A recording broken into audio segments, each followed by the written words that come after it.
রইব না আর বেশি দিন তোদের মাঝারে, দিয়াছেন দয়াল আমারে, রইব না আর বেশি দিন তোদের মাঝারে, দয়াল আমারে।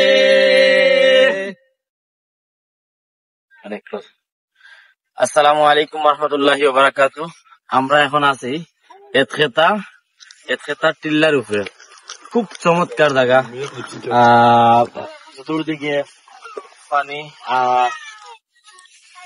পাহাড়ের বৈচিত্র্যময় সৌন্দর্য, অসাধারণ ভাবে এই জায়গাটার সৌন্দর্য ফুটিয়ে উঠছে। আমরা যারা ফ্রি আছি, সময় ঘুরানোর সুযোগ আছে, আমরা যাতে আইতাম পারি, বা যারা ফ্রি থাকবা মাঝে মধ্যে আওয়ার চেষ্টা করবা, যারা এখনো আইছেন না একবার হইলে আওয়ার চেষ্টা করা। কি চমৎকার একটা ভিউ, জাহিদ ভাই, ভিউটা একটু দেখাও না ভাই। আর ভাই তারপরে সুবহানাল্লাহ, আল্লাহ সুবহানাহু ওয়া তাআলা কত সুন্দর ভাবে তার প্রকৃতিটারে তৈরি করছেন।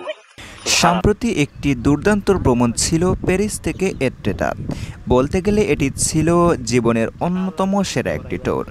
ফ্রান্সের নেরোম্যান্ডি অঞ্চলে অবস্থিত একটি উপকূলীয় শহর, যার প্রাকৃতিক সৌন্দর্য এতটাই মনোমুগ্ধকর যে প্রথম অবস্থাতেই দেখেই মুগ্ধ হয়ে যাওয়ার মতো। সেখানে পৌঁছানোর পর চোখে পড়ে বিশাল সাদা চুনাপাথরের ক্লিফ, যা সমুদ্রের পাশে দাঁড়িয়ে যেন প্রাকৃতিক এক অপূর্ব সৃষ্টি।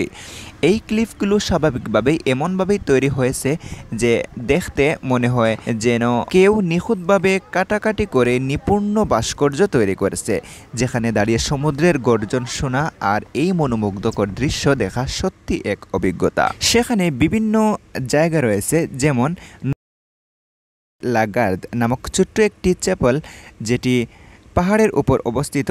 চ্যাপেলটা খুব শান্ত একটি জায়গা, আর সেখান থেকে এট্রেটা শহরের দৃশ্য এক কথায় অসাধারণ। তার পাশেই জার্দিন এট্রেটা, একটি বাগান যেখান থেকে ক্লিফ ও সমুদ্র একসাথে দেখা যায়।